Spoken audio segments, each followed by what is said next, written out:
Can I pray for your Wednesday? Heavenly Father, Panginoon, itinataas ko po sa inyo ang taong nanonood ngayon.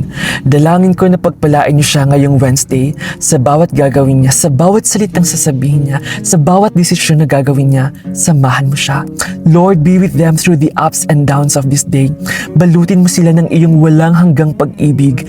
Let them feel your presence right now and remind them that you are with them and everything will be okay.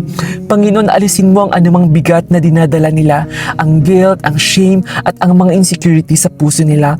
Tulungan mo silang makita ang sarili nila kung paano mo sila nakikita, minamahal, mahalaga at may layunin. Bigyan mo sila ng confidence sa kung paano mo sila nilikha. Tulungan mo rin kaming hindi mahiya sa aming pananampalataya. Give us the courage to share your goodness with the people around us dahil ikaw ang nagbigay ng liwanag noong kami ay nasa dilim. Ikaw ang nagbigay ng pag-asa noong pakiramdam namin ay wala na.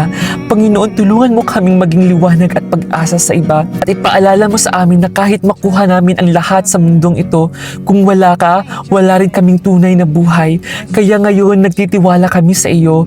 Naway mapuno ang araw na to ng iyong presensya, kapayapaan at biyaya sa makapangyarihan at dakilang pangalan ni Jesucristo.